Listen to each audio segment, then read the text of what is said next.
Hey there.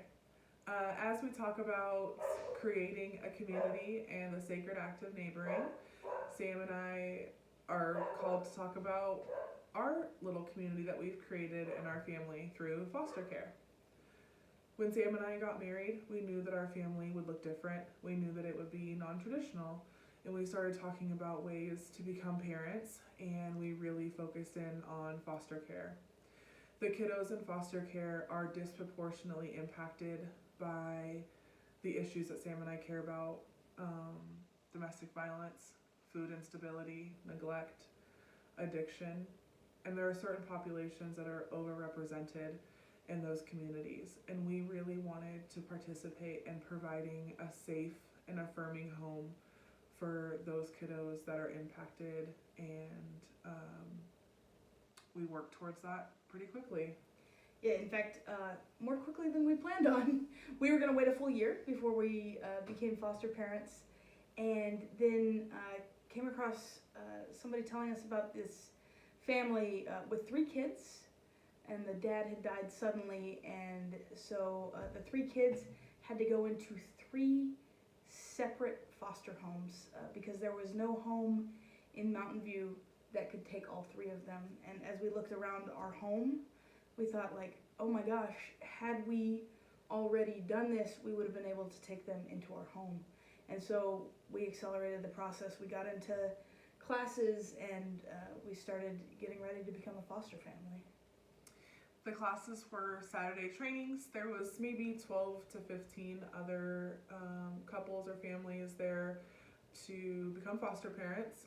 Everyone else wanted babies, 0 to 2. We were the only ones who were hoping to provide a home for teenagers. And we also noticed that some of them were not open to providing an affirming home for LGBTQ kids who are overrepresented in the foster care population. And we knew that we had found what we were going to do. And so we were ready. We completed our home study with the help of a wonderful church community that helped us get this house ready. And we actually received an emergency placement the next day because we were willing to take teenagers. And so Joe, who was 17 and a half at the time, moved in with us. We can talk about her because she's 18. She's still here. She's doing great. And yeah, hit the ground running. We knew everything. We had it all figured out. So smart. We'd done the training, and then realized we knew absolutely nothing. So we started to learn, and we started to read and listen to podcasts and reach out for help from other families that were providing care to kids that have experienced trauma in their life. And so we grew, and we realized we had to re-understand what it meant to be parents and how we were going to parent the kiddos in our lives. And we got better.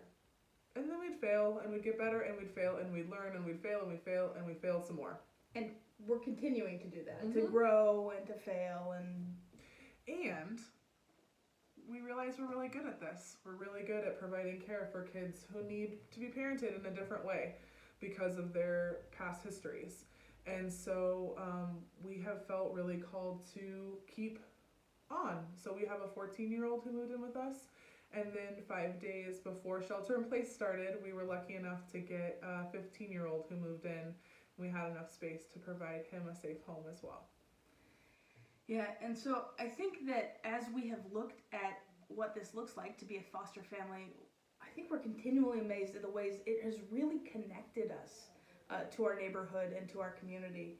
We are connected at our kids' schools, to the administration, and to the teachers, and to their friends, and to their friends' parents. This is like a whole new community that we never would have been in connection with before. Not because we didn't want to be, just because it's kind of weird to be like, hey, can we talk to your kids, right? That'd be a little weird. We have supports and other staff that also are in our home often.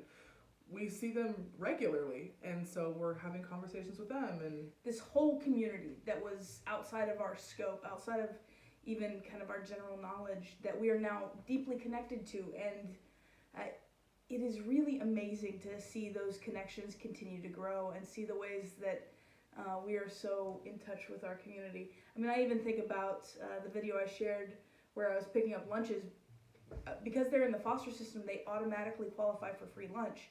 And so now we are connected with that community as well. And we are so lucky to have a network of other foster families that we are close with and can check in with.